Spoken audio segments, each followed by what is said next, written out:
Yooyyaa akkam jirtan nagaa jirtu fayyaa keessanii an Dr. Arumsaadha.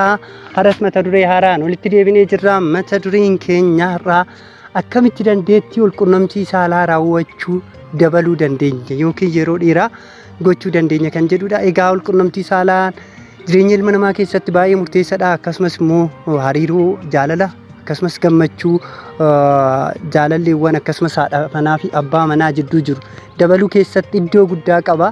Kanaaf walqunnamtii saalaan haala salphaa goonee wantoota ilaaluu hin qabnedha. Keessattuu immoo namoonni jaalalleewwan haati manaa fi abbaan manaa akka jaalalaan akka gammachuudhaan wajjin jiraatanii fi akkasumas immoo maatii waliin akka horataniif kan godhu jireenya walqunnamtii saalaa gammachuu qabu raawwachuun baay'ee murteessaadha jechuudha.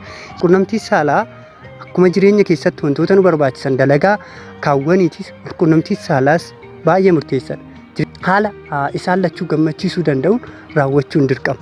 Yoo kana ta'uu baate rakkoolee garagaraatiif nama saaxila.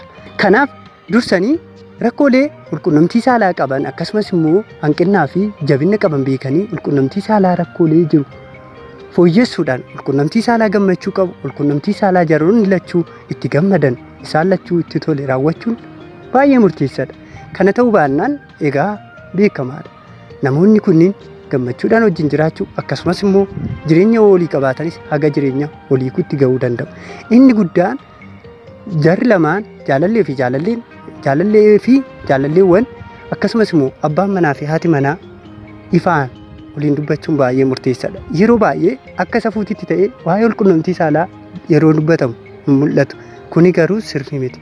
Waa'ee walqunnamtii saalaatti ifaan dubbachuuf jechuudha. Kun uumama waan ta'eef jechuudha. Nuti barbaanne osoo hin ta'in uumama waan uumedha waan ta'eef haala barbaachisaa ta'een haala safuu qabuun raawwachuun walqunnamtii saalaa wanta nama saalfachiisu hin qabus wanta nama qaanessus hin qabu.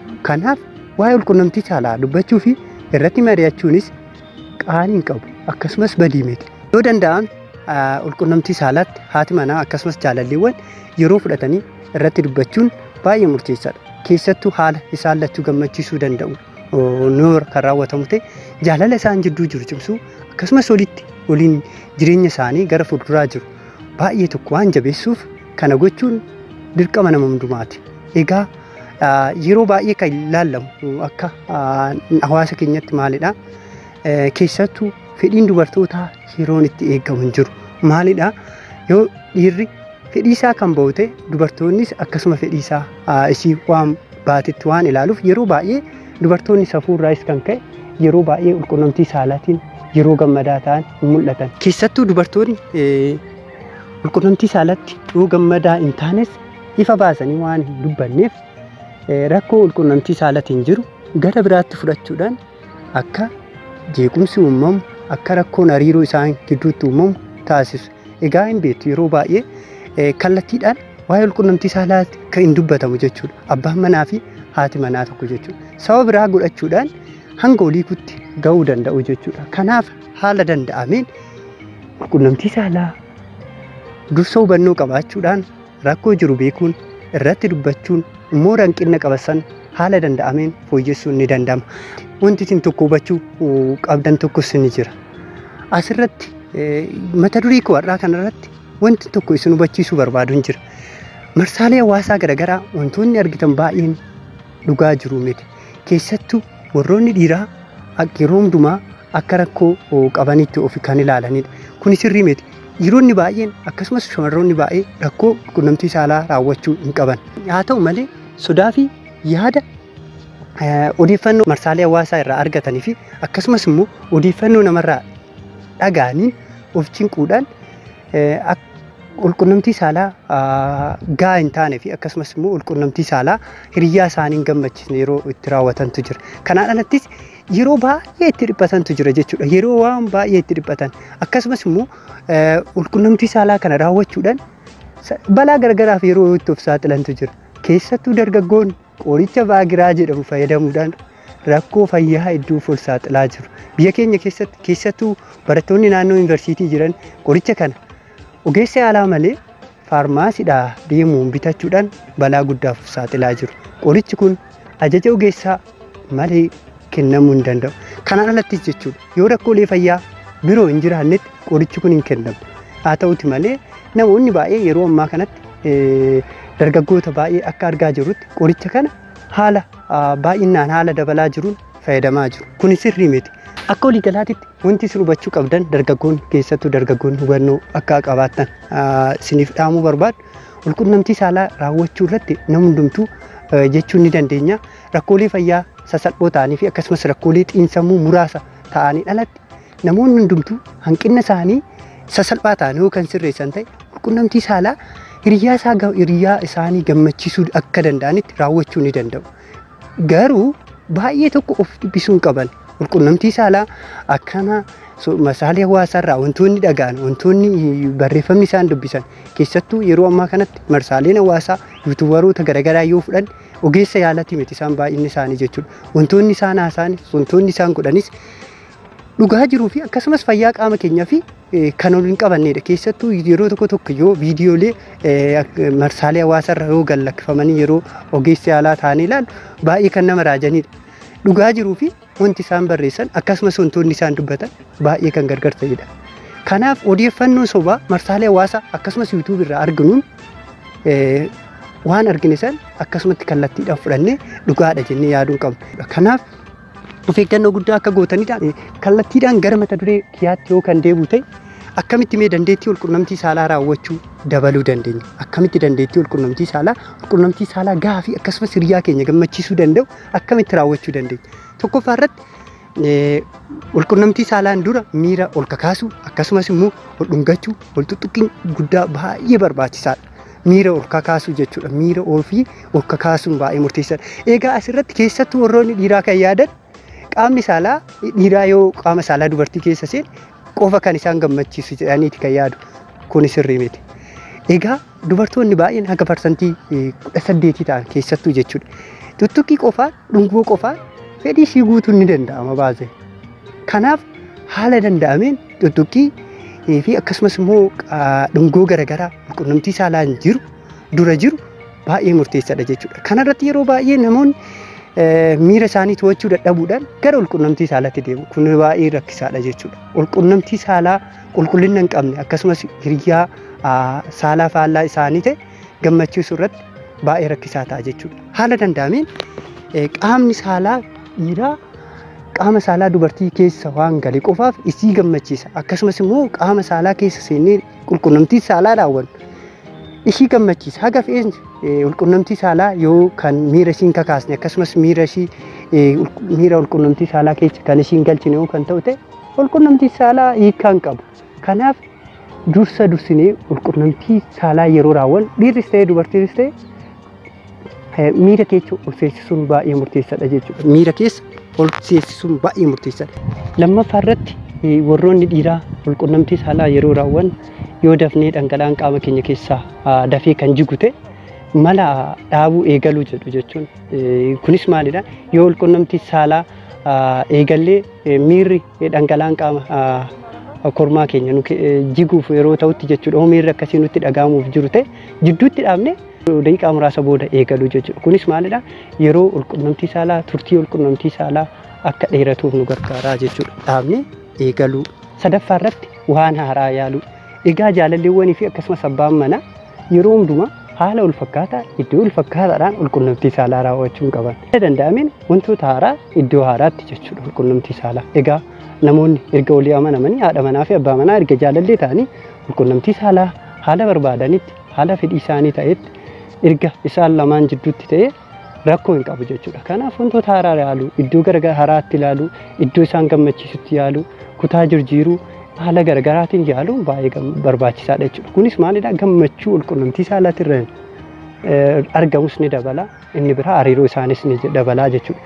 Inni biraa yeroo walqunnamtii saalaa raawwannu kanatti naannoo namoonni hin agarree fi akkasumas immoo naannoo nun jeeqne ta'uu qaba jechuudha. Nu firii taane jechuudha. Oduu wantoonni nun jeeqin iddoo ittiin jirretti firiidhaan jechuudha. Firiidamiidhaan walqunnamtii saalaa haala barbaanneen haala feenuun raawwachuu ni dandeenya jechuudha. Kanaaf waan haaraa yaaluu. Walqunnamtii saalaa haala wal fakkaateen raawwachuun yeroon booda nama jibbisiisuu danda'a jechuudha. Kanaaf haadha manaa fi jaalalleewwan yoo walii galan yoo isaan ol jaalatan waan ta'eef namoonni isaan jidduutti wanti isaan daangessu waan hin jirreef haala fedha isaaniitiif haala isaanii toluun haala isaanii gammachiisuun walqunnamtii saalaa raawwachuun baay'ee murteessaadha jechuudha. Afaffaarratti dhiphinnaa fi aarii jiru xiqqeessu. Egaa yoo baay'ee kan dhiphannu akkasumas yoo baay'ee kan aarru ta'e keessattuu qulqullumtii saalaa wajjin wal qabatee ani raawwadhu ani hin danda'u jedhanii baay'ee of dhiphisuun baay'ee hin barbaachisu jechuudha. Akkuma jalqaba isiniin jedhe san wantoota marsaalee hawaasarraa arginu wantoota marsaalee hawaasarraa laalluun nu dhiphisuu hin qabu. Kuni maalidha? Kallattiinas ta'e al kallattiidhaan akka qulqullumtii saalaa gahaa ta'an akkasumas qulqullina hin qabne raawwannuuf nu gochuu danda'a jechuudha. Kanaaf aarii jiruu fi akkasumas dhiphinna sammuu jiru hir'isuun baay'ee murteessaadha jechuudha. Shanaffaa ifaan waliin haasa'uu jechuudha. Ifaan waliin haasa'uu egaa haadhaa fi abbaan manaa akkasumas jaalalleewwan lamaan kan oliiti waan jiru hundumaa ifaan haasa'uu qabu. Waan isaan barbaadan akkaataa qulqullumtii saalaa itti raawwachuu barbaadan akkaataa iddoo itti barbaadan waan jiru jechuudha. Waan barbaadan haala barbaachisaa ta'een waliin dubbachuu qabu. Waan jiru jechuudha. Oommoo haalli qulqullumtii saalaa itti raawwatan kan isaanitti hin gammachiisne kan ta'u ta'e ifaan waliin dubbachuudha jechuudha. Kanaaf yeroo kanatti maalidha rakkoo jiru hanqina jiru fooyyessuun qulqullumtii saalaa isaan lachuu gammachiisu. Qulqullumtii saalaa isaan lachuutti tolu raawwachuu ni danda'u jechuudha. Kanaaf keessattuu warroonni dhiiraa ifaan shamarran gaafachuu qabdu. Maaltu akka itti tolu maaltu akka isheetti hin tolle jechuudha. Akkasumas warri dubartoota hanqina qabanii fi akkasumas jabina qaban ol gaafachuudhaan qulqullina qulqullumtii saalaatii fi akkasumas gammachuu qulqullumtii saalaa argamu dabaluun ni danda'ama. Ja'affaarratti rakkoolee jaalalaa jidduu isaanii jiru furuu. Egaa yoo rakkoon akkasumas immoo yoo amantaan hin jiraanne yoo walii galuun hin jiraanne jaalala isaanii jidduu yoo rakkoon kan jiru ta'e egaa jarri lachuu firiidamiidhaan ifaan ta'anii qulqullumtii saalaa waan hin raawwanneef isaan lachuu wal shakkiidhaan gara qulqullumtii saalaatti waan deemaniif gammachuu argachuu hin danda'an. Kanaaf isaan lachuu gammachiisuu waan hin dandeenyeef rakkoolee jaalalaa isaan jidduu jiru furuun baay'ee murteessaadha. Torbaffaarratti sochii qaamaa gochuu. Egaa wantoota garaagaraa irratti yoo argitan waa'ee barnoota fayyaa darbuu hundumarratti sochii qaamaa. Egaa kunis maalidha? Sochiin qaamaa waan hundumaa bu'uura waan ta'eef jechuudha. Yoo sochii qaamaa kan goonu ta'e jabinni qaama keenya akkasuma jechuudha. Haga qaama keenya guutuu fayyaa qaama keenyatti baay'ee waan murteessaa ta'eef sochii qaamaa goon qulqullumtii saalaa gammachuu fi akkasumas immoo gahaa ta'e raawwachuudhaaf nu gargaaraa jechuudha. Haala danda'ameen haala jireenya keenyaaf mijatu ispoortii yookiin sochii qaamaa salphaa tokko gochuun tokkoffaa yoo sochii qaamaa kan gootan ta'e ofitti amanamummaa keessan isinii cimsa. Inni biraa shakkii akka hin qabaanne isin taasisa. Yeroo baay'ee namoonni sochii qaamaa godhan qulqullumtii saalaa raawwachuu irratti rakkoo hin qaban. Kun maalidha? Baay'ee konfidensii qabu, baay'ee ofitti amanamummaa qabu jechuudha. Kanaaf yoo kanaan dura sochii qaamaa gooteen beektu ta'e raawwatteen beektu ta'e haala danda'ameen jechuudha. Naannoo keetti ganama kaatee sochii xixiqqaa naannoo keetti jiru kushaappii ta'uu danda'a. Sochii xixiqqaa daqiiqaa guyyaatti haga daqiiqaa 30 daqiiqaa 15 dhaataan dabalaa deemuudhaan fayyaa guutuu qaama keetii argachuu dandeessa. Dabalataanis qulqullumtii saalaa gahaa akka raawwattu si godha jechuudha. Saddeettaffaa tamboo aarsuu dhiisuu akkasumas araadawwan garaagaraa qabna yoo ta'e araadawwan garaagaraarraa bilisa ta'uu keessattuu araadni akka tamboo fi akkasumas shiishaa fi araadawwan biraa xiyyeeffannaa keenya gara biraatitti waan godhaniif waa'ee qulqullumtii saalaa akka yaa'an waa'ee jaalallee keenya akka dhiifnu waan godhaniif hariiroo keenya irratti miidhaa guddaa waan geessisuu danda'aniif araada kamiyyuu yoo bilisa taane jechuudha. Tamboo aarsuu ta'uu danda'a wantoota birootis jechuudha. Namoonni araada garaagaraa qaban dandeettiin isaan qulqullumtii saalaa raawwachuu isaanii baay'ee gadi bu'aadha. Kunis hariiroo isaanii irratti miidhaa guddaa geessisa. Haga jeeqamu maatittis ga'uu geessisuu danda'a. Akkasumas hanga walii guutuutti ga'uu waan danda'uuf kanaaf namoonni araada garaagaraa qabdan har'umarraa ka'aatii araada keessan dhiisaa gara ispoortiitti deema. Salgaffaa alkoolii baay'isanii dhuguu dhiisu. Egaa alkooliin akkuma araada biroo fedhii qulqullumtii saalaa keenya waan hir'isuu fi akkasumas immoo yaada keenya waan gadi buusuuf xiyyeeffannaa keenya waan hir'isuuf qulqullumtii saalaa dandeettii raawwachuu keenya waan gadi buusuuf kanaaf haala danda'ameen yoo alkoolii hin dhugne ni gorfama. Akkasumas immoo yoo dhugnes taane baay'isuu hin qabu. Kurnaffaa irratti boqonnaa gahaa fudhachuu fi akkasumas hirriba gahaa rafuu. Egaa wantoonni kunniin baay'ee murteessaadha. Namoonni yoo boqonnaa gahaa kan hin arganne ta'e akkasumas immoo hirriba gahaa kan hin arganne ta'e guutuun fayyaa qaama isaanii akka hin eeggamne taasisuudhaan qunnamtii saalaatiin alattis fayyaan qaama isaanii akka jeeqamu gochuu danda'a. Kanaan alattis qunnamtii saalaa gahaa fi akkasumas immoo gammachuu hin qabne akka raawwatamu waan godhuuf haala hojii keenya haala qabatamaa hojii keenya ol simatuun boqonnaa fi hirriiba gahaa rafuu qabdu. Boqonnaa fi hirriiba gahaa rafuu qabdu. 11ffaa irratti dhangala'aa yookiin bishaan gahaa dhuguu. Egaa akkuma ispoortii isiniin jedhamu yeroo baay'ee bishaanis iddoo garagaraatti ni deddeebi'a. Gorsa ogeessota fayyaa kennamu keessaa tokko bishaan jedhama. Cal jedhameeti miti kan jedhamu bishaan yeroo hundumaa kan jedhamuuf jechuudha. Fayyaa qaama guutuu keenya baay'ee bishaan murteessaadha. Kanaan alattis qunnamtii saalaa qunnamtii saalaa qulqullina qabuu fi gahaa ta'e akka raawwannuuf nu fayyada. Kunis maalidha? Sirna marsaa dhiigaa keenya jechuudha. Haalaan akka gaggeeffamuu fi akkasumas qaamni saalaa keenyaas sirnaan akka dhaabbatuu fi qunnamtii saalaa gahaa ta'e akka raawwannuuf nu gargaara. Bishaan gahaa dhuguu. Egaa bishaan gahaa dhuguu isiniin jedhu bishaan gahaa dhuguu kan qabu yeroo qunnamtii saalaa raawwachuuf jennu qoonfaa miti. Jireenya keenya keessatti bishaan gahaa dhuguun baay'ee murteessaadha. Fayyaan qaama keenyaa akka eegamuuf. 12ffaa irratti rakkoolee fayyaa qabna yoo kan ta'u ta'e jechuudha. Rakkoolee fayyaa qabna kan ta'u ta'e fakkeenyaaf akka dhibee sukkaaraa ta'uu danda'a, dhibeelee garaagaraa kan qabnu yoo ta'e dafnee yaala barbaachisaa ta'u argachuu qabna. Rakkoo salphaa ta'anillee jechuudha. Rakkooleen kun kallattiinis ta'e al-kallattiidhaan akkasumas xiyyeeffannaa qunnamtii saalaa keenyaa irratti qabnu waan danquu danda'aniif egaa dhibee kamiyyuu qabnu haalan dafnee yaalamuudhaan dhibeen sunis gara xaxaalee biroo osoo fidin akka salphaa ta'een yaalamuu dandeenya. Inni biraa xiyyeeffannaa keenya qunnamtii saalaatiif qabnu akka nu jalaan hir'isne gochuudhaan qunnamtii saalaa gahaa fi akkasumas gammachiisaa ta'e akka raawwannu nu gargaaruu danda'a. 13ffaa irratti haala danda'ameen haala nyaata keenyaa sirreessuu.